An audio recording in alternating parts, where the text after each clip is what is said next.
예수님, 참 예수님. 오늘 날씨도 이렇게 맑은데 여러분 마음도 이 가을 하늘처럼 맑은 하루가 되기를 바랍니다. 우리 강정 평화 미사 끝에 늘 목주 기도를 하는 기쁨이 있었는데 어저께 제가 그 기쁨을 좀 뺏은 것 같아요. 강론이 길어져서 괜찮아요. 양해해 주시죠. 그래도 네, 집에 가서 했어요. 제가 말하는 걸 너무 좋아하는 성격이라서 그런 것 같아요. 다른 곳에서는 그렇게 길게 강론을 안 하는데 여기 강정에 오면 좀 말이 많아지는 이런 나쁜 습관이 있습니다. 아니,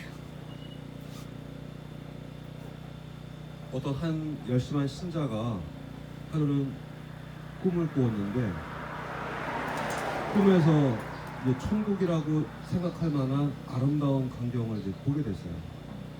너무 아름다우니까 큰 기쁨에 이제 벅차 올랐겠죠. 그런데 그 아름다운 풍경 중에 슈퍼마켓이 있는 거예요. 아니 이 천국에도 슈퍼마켓이 있구나. 그리고 이제 들어갔더니 거기는 일반 상품들을 파는 곳이 아니라 평소에 자기가 꿈꾸던 것들이 파는 거예요. 예를 들면 무병, 병이 없는 거, 또 장수, 그리고 100억 부자 되기, 또 예를 들면 대기업 테슬라나 또 애플 회사의 중역되기 뭐 이런 평소에 이 사람이 꿈꾸던 이런 것들이 쫙 진열되어 있는 거예요. 아 얼마나 기분이 좋겠어요. 내가 이거 가격이 상당히 비쌀 것 같아. 거기 도터리 무병 장수 이것도 가격이 뭐 어마어마하겠죠. 그래서 어쨌든 다 살 수는 없고 이제 심사숙고해서 하나를 골랐어요. 무병을 골랐어요 이 사람이. 그리고 그 계산을 하려고 뭐죠? 계산대에 갔는데 예수님처럼 보이는 분이 딱 서 계시는 거예요. 아유 잘됐다. 이분이 이 주인이시구나. 그래서 얘기를 잘해서 좀 깎아달라고 해야지. 얘기를 했어요. 이 무병 이거는 얼마쯤 합니까? 그랬더니 예수님처럼 보이는 그분이 빙그레 웃으면서 이렇게 말씀을 하시더래요. 얘야 여기는 완제품을 파는 데가 아니고 씨앗을 파는 곳이야. 씨앗. 오늘 강론의 주제는 씨앗입니다. 우리는 사실은 보통만 누르면 완제품을 사는데 익숙해져 있어요. 이런 과정이나 또는 이 결과가 만들어질 때까지 걸리는 시간은 다 무시하고 단박에 결과물들을 내놓으라고 우리는 때를 쓰고 이 결과물만 나오면 모든 게 오케이가 되는 이런 초스피드 세상에 살고 있습니다. 모든 사람이 정말 구원을 갈망하고 하나님께서 나에게 구원을 주실 거라고 믿죠. 근데 그 구원이 언제 이루어져야 돼? 당장 이루어져야 돼. 우리는 이렇게 생각하잖아요. 근데 하나님이 주시고 있는 것은 결과로서의 열매가 아니라 씨앗을 주고 계시는 거죠. 그래서 잘 생각해 보십시오. 열매와 씨앗은 같은 겁니다. 지금은 사과나무를 이런 식으로 심는 사람이 없겠지만 사과나무의 시작은 어디서 시작했어요? 씨앗부터 시작하는 겁니다. 그렇지 않습니까? 우리 벼 이삭을 얻으려고 했을 때 봄철에 벽씨를 심는 거 아니에요. 그리고 그것이 자라서 열매가 맺으면 그 열매는 나라게 되지만 그것은 다른 말로 씨앗이잖아요. 씨앗과 열매는 우리가 시작과 끝이 다른 것처럼 보이지만 사실은 하나가 아니겠어요?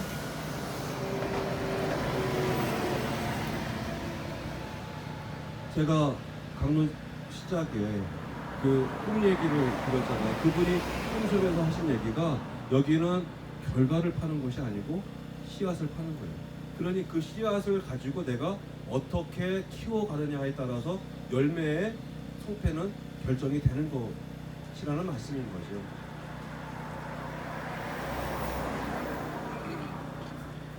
농경사회는 시하고 관련된 속담들이 대단히 많이 있습니다. 우리나라도 그렇고요. 중동 지역도 그렇고 또 유럽도 그렇습니다.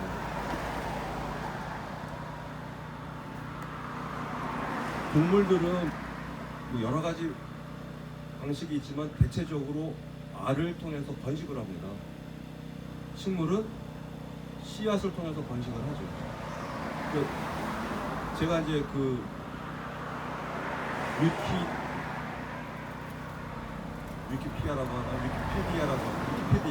위키피디아 뭐 관련된 정보들을 다 이제 정리를 해봤는데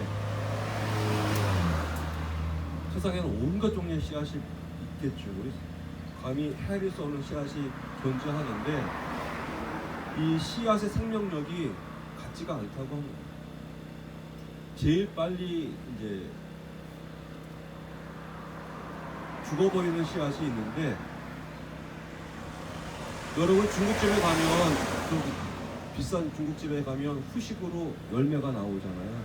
그 열매 이름이 뭔지 아세요? 리찌라고 알려져 있는 달콤한 리찌라는 그 열매예요. 근데 그 열매 자체가 씨앗인데 포도처럼 그 리찌는 껍질이 벌어지고 나서 2시간에서 24시간 안에 죽어버린다면 이게 제일 빨리 소멸하는 씨앗이래요. 지구상에 존재하는. 또 반대로 야자나무 열매가 코코넛이죠. 코코넛은 바닷물 속에 소금물에 재워놔도 수년간 썩지 않는다. 심지어는 1000년이 된 코코넛을 심으면 다시 자라난 사례도 있다고 합니다. 그리고 지금까지 역사적으로 증명한 가장 오래된 씨앗이 발화한 사례는 헤로드의 궁전터, 이스라엘에 있잖아요. 헤로드의 궁전터에 발견된 대추 야자 열매라고 하는 조그만 국노산물 불견하는 대추 야자 열매, 그 씨앗이 2500년 된 씨앗입니다. 근데 그거를 심었는데 그게 발화했다는 거예요. 그 씨앗의 생명력은 인간의 상상력을 초월하는 겁니다. 초월.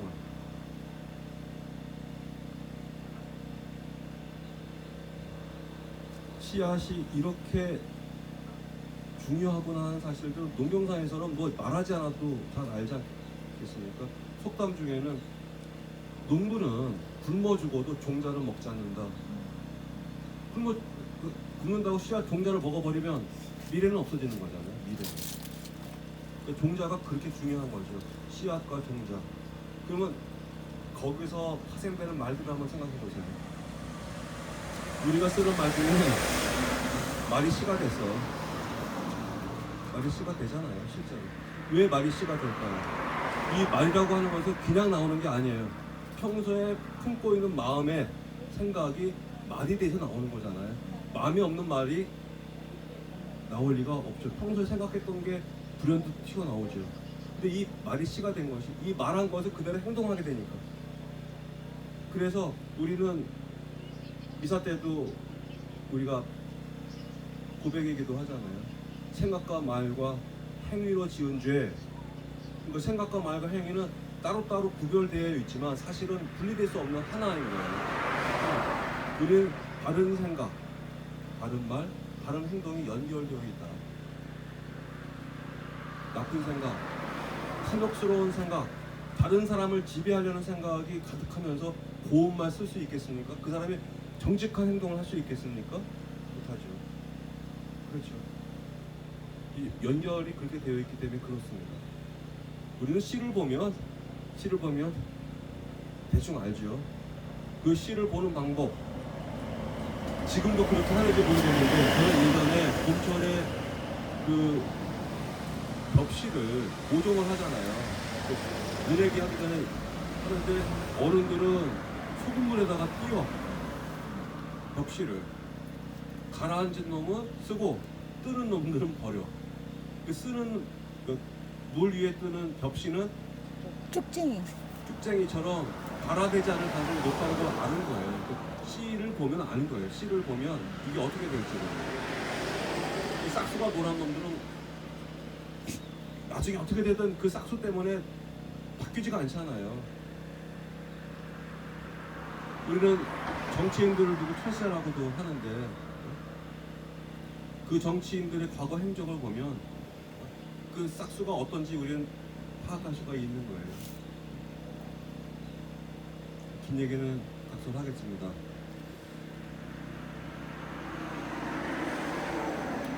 우리 말 중에 아름다운 말이 하나 있어요. 그 사람 참 말씨가 좋아. 말씨. 그러니까 우리 말이 씨가 되듯이 그 사람이 평소에 하는 말이 말씨가 고와, 말씨가 예뻐, 이런 말 듣잖아요. 말씨가 사납네? 이런 말 듣는 사람도 있겠죠. 요즘에 윤모모 대통령이 그 말씨 때문에 국제 무대에 가서 난리면이라고 말하는 그 말씨 때문에 시끄럽게 회자했던 일이 쉽지 않았습니다. 이게 결국 그 사람의 성격을 나타나는 게 말씨 아니겠어요? 말씨 다음에 더 중요한 게 있어요. 마음씨잖아요. 마음씨. 그 사람 마음씨는 달라. 우리 마음 씀씀이라고도 얘기하지만 마음씨가 우리는 씨앗을 마음에다 갖다 붙인 거예요. 그 마음씨는 그 사람이 행동하는 걸 보면 알아. 어떤 마음을 가지고 행동하는지. 그렇지 않습니까? 이렇게 씨앗은 우리 삶에 아주 중요한 핵을 이루고 있고 중요한 원인이 되고 있어요. 근데 우리는 씨앗을 우습게 생각한단 말이에요. 왜 우습게 생각할까요? 작으니까. 우리는 아주 하찮은 거, 작은 거를 표현할 때 쓰는 말이 있어요. 뭐라고 할까요? 아유, 저 좁쌀만한 게. 깨알만큼 작은 게 뭐. 이런 깨알, 좁쌀이 작은 거를 뜻이잖아요. 오늘 복음에 겨자씨가 나오는데 여러분 겨자씨 보신 적 있으실 거예요. 요즘에 슈퍼에 가면 겨자씨 팔아요. 아니, 겨자 소스 팔아. 그 코올 머스타드라고 해서 겨자씨를 달지 않고 코로 넣은 머스타드 팔지 않습니까? 들깨 비슷해. 네? 들깨 비슷해. 어떤 거를? 들깨. 들깨보다 더 작죠. 작은데 비슷해 모양. 비슷해 색깔이랑. 그러니까 얼마나 작으면 겨자씨만 하다고 얘기하는 거예요. 예수님도 작은 크기를 얘기했을 때 겨자씨 얘기를 언급했거든요. 예수님이 이렇게까지 얘기한 적이 있어요. 우리 믿음의 크기가 있을까마는 너희가 겨자씨만한 믿음만 있더라도 이산더러 음거더 거기에 빠져라도 그렇게 될 것이라는 거죠. 제자들의 믿음이 없는 걸 탓하시면서 하신 말씀이에요. 얼마나 믿음이 없으면 겨자씨만한 믿음도 없다고 나무라셨겠어요.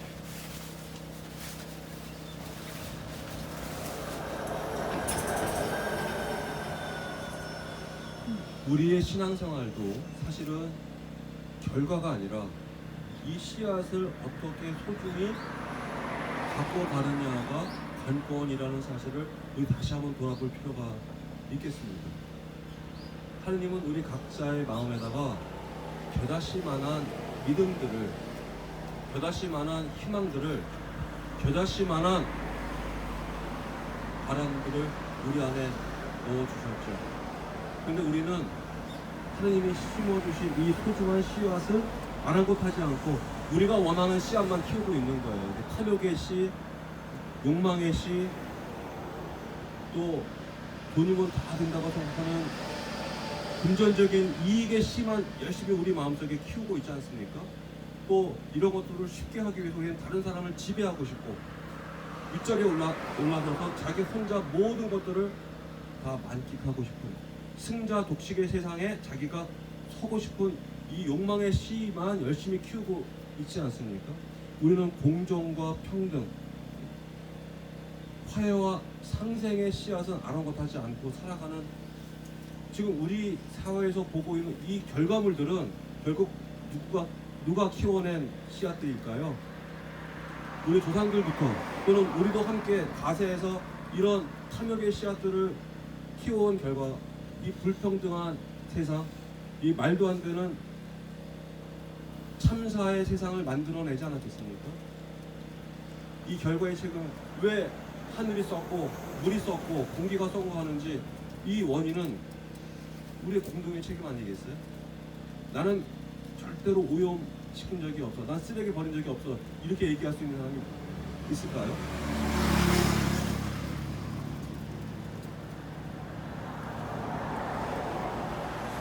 지금부터 11년 전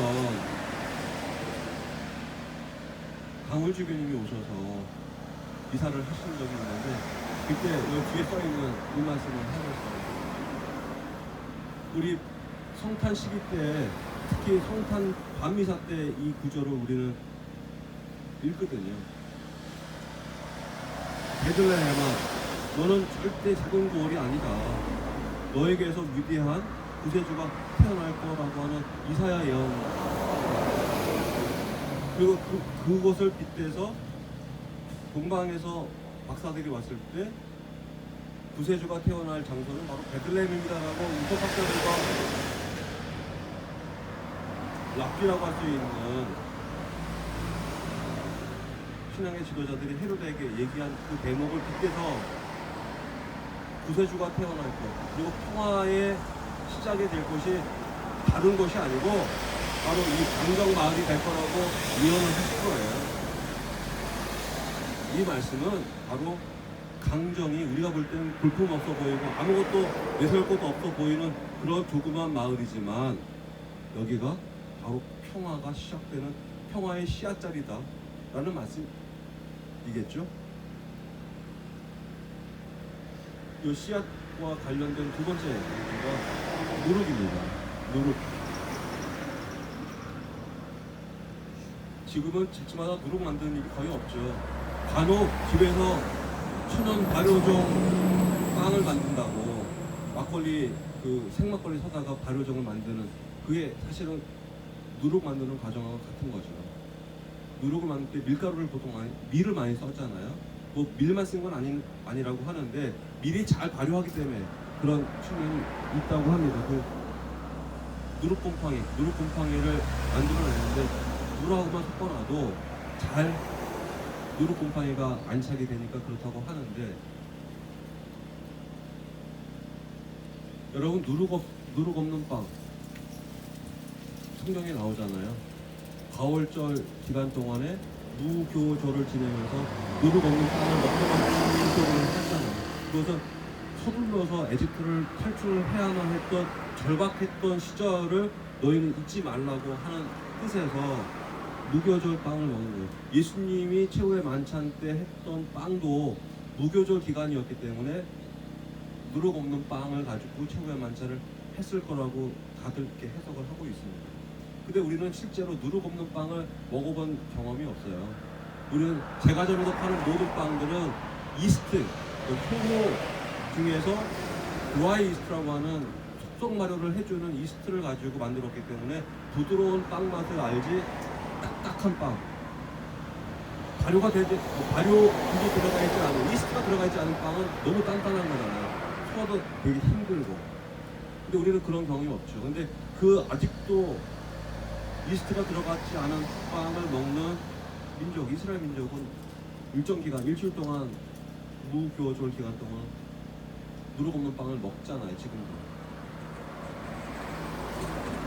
발효할 때 그 한자 말이 이제 효라고 읽잖아요. 발효. 근데 왜 무효절이라고 해야 되는데 왜 무교절이라고 할까요? 그 효자라는 발음은 발효의 효자는 효라고 불리기도 하고 교라고도 불리기 때문에 발음하기가 쉽잖아요. 무교절이 훨씬 더 발음하기가 좋죠. 무교절이라고 정착이 된 겁니다. 예수님은 이 누룩의 얘기를 오늘 복음에서 얘기하죠. 조그만 누룩이 빵을 일상을 가지고 부풀게 한다고. 그러니까 대수롭지 않은 누룩이 사실은 본질을 바꿔버려요. 본질을 바꿔. 우리는 누룩의 힘을 과소평가하면 안 된다는 뜻이잖아요. 그래서 예수님은 또 언급하시기를 너희는 바리사이들의 누룩을 조심해라. 바리사이들의 누룩, 곧 위선을 조심하라고 말씀하시고 헤로드의 누룩을 조심하라고. 위정자, 정치인들의 이 위선을 조심하라. 본받지 않도록 노력하라는 뜻이잖아요. 근데 우리는 그 당시 바리사이들은 예수님 시대에 존경받는 지도자예요. 헤로데는 절대 권력을 가지고 있는 통치자예요. 근데 우리는 다 존경받는 지도자가 되고 싶고 절대 권력을 휘두르는 권력자가 되고 싶은 마음이 있잖아요. 근데 이게 얼마나 위험한 누룩인지를 되돌아보라는 말씀이잖아요. 그렇죠? 누룩은 정말 빵 반죽에 조그만 덩어리를 띄워서 보관을 하는 관습이 이스라엘에 있었다고 해요. 조그만 반죽의 조각이 사실은 그 다음번에 만드는 밀가루 반죽을 부풀리는 힘을 가지고 있어요. 그 사소한 누룩이 우리의 삶을 바꾼다는 거예요. 우리의 삶을. 누룩이 이렇게 힘을 발휘한다면 좋은 누룩은, 지금 표현한다면 천연 발효종이라고 표현되는 좋은 누룩은 우리의 삶을 더 향기롭게 발효시키겠죠. 이 발효 과정을 본다면 우리가 만들어내는 모든 음식 또는 음식이 아닌 모든 생명체는 발효가 아니면 부패 과정으로 분해가 돼요. 발효와 부패 이 두 과정으로 소멸을 하는데, 분해가 되는데, 흥미로운 것은 약 전체 생명체 중에 발효 과정을 겪는 이것은 15%밖에 되지 않는다고 그래요. 85%는 부패에 대해서 분해가 되버려요. 이 발효라고 하는 세균들이, 미생물이 있는데, 우리 무소회장님이 잘 아실 거예요. 이 보순이 EM이라고 하는 대한민국의 유익한 미생물 균을 최초로 홍보하고 이것을 대항해서 시작한 도시거든요. 그 유익한 미생물이라고 하는 것이 오로지 다 지금까지 발견된 게 약 100종이 안 된다고 하는데 100가지가 안 돼요. 그 무수히 많은 그 미생물 세균 중에 발효를 돕는 균이 인간이 찾아낸 것만 이게 다 한 100종이 안 된다고 하는데, 그 어떻게 발견했냐면 인간이 먹을 수 있는 음식 안에서 발견한 거예요. 먹을 수 있는 음식. 부패균을 먹으면 사람이 어떻게 되겠어요? 병에 걸리죠. 그 부패균 때문에 죽는 거죠. 근데 발효균을 먹으면 죽는 게 아니라 우리 몸이 더 건강해져.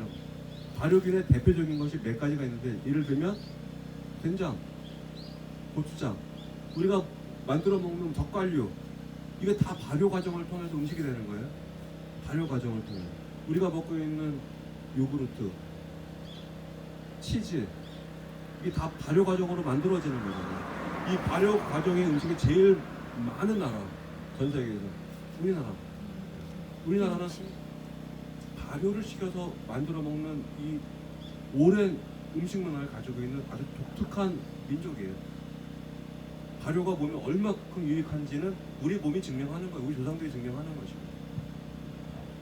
흥미로운 사실은 이 발효균들이 부패균보다 우세하다는 거예요. 일단 발효균이 정착을 해서 발효가 시작되면요, 웬만해서는 부패하지 않고 발효 과정으로 진행되다가 이 발효가 끝나면 분해가 되기 시작합니다. 상대적으로 소수인 발효균이 부패균하고 대항해서 지지 않는다. 절대로 물러나지 않는다. 심지어는 부패가 진행되고 있는 것에 상당한 양의 발효균을 투입을 하면 부패가 멈추는 사례도 있다고 해요. 이만큼 발효가 강력한 힘을 가지고 있는데, 유감스럽게 발효균과 부패균의 수는 대등하지 않다는 거예요. 다시 말하면 발효균은 아주 극소수인 거예요. 마치 게다시처럼, 마치 누룩처럼. 누룩도 유익한 발효균입니다.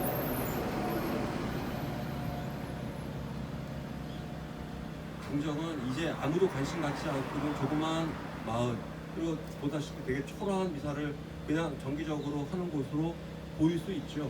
이게 겨자씨만큼 작은 것처럼 보이고 누룩처럼 볼품없는 작은 덩어리처럼 보이고, 하지만 이것이 강력한 발효균처럼 씨앗에서 자라서 나무가 되지는 않죠. 겨자는 풀입니다. 나무가 아니라. 그 작은 씨에서 이렇게 커다란 풀이 자란 거야? 라고 얘기하듯이 언젠가는 무성한 숲이 되고 온 밀가루 반죽이 부풀어 오르듯이 평화를 향한 이 강정의 이 염원은 제주도뿐만 아니라 분단의 아픔을 안고 있는 한반도의 평화를, 그리고 전쟁의 참화가 그치지 않는 온 누리의 평화가 이루어지는 중대한 돗자리, 시간자리가 아니겠는가 그런 생각을 하게 됩니다. 아멘. 아울러 한 가지 덧붙여서 말씀드리고 싶은 것은 오늘 예수님이 언급한 뭐로 비길 수 있을까? 겨자씨와 같다? 누를 것 같다고 하잖아요. 볼품 없고 조그만 그 밀가루 반죽 덩어리에 불과한 이 누룩을 언급한 이유는 우리 각자가 평화를 우리는 포기할 수 없다고, 우리는 전쟁을 어떻게든 막아야 되겠다고, 우리는 어떻게 하면 평등한 세상을 만들겠다고 그 꿈을 버리지 않고 있는 우리 각자가 겨자씨입니다. 우리 각자가 그 누룩이에요. 우리는 우리가 속해 있는 가정, 우리가 속해 있는 공동체, 우리 마을의 누룩이고 겨자씨라는 사실. 하느님은 우리 각자를 그 씨앗으로 세상에 보내주셨어요. 우리 각자 마음속에 씨앗이 심어진 것뿐만 아니라 우리 존재 자체가 씨앗이다. 우리는 그리스도가 될 수 있는 씨앗이에요. 우리 성모님이 될 수 있는 씨앗이고, 우리 예수님을 충실히 따랐던 12 제자처럼 될 수 있는 그런 위대한 존재들이고 씨앗이다. 평화는 어디 딴 데서 오는 것이 아니라 우리에게서부터 평화가 자라는 것이고, 우리에게서 정의가 실현되는 것이고, 우리로부터 평등이 온다는 사실, 우리가 그 씨앗이라는 사실을 기억하고 하루를 지냈으면 좋겠습니다. 아멘.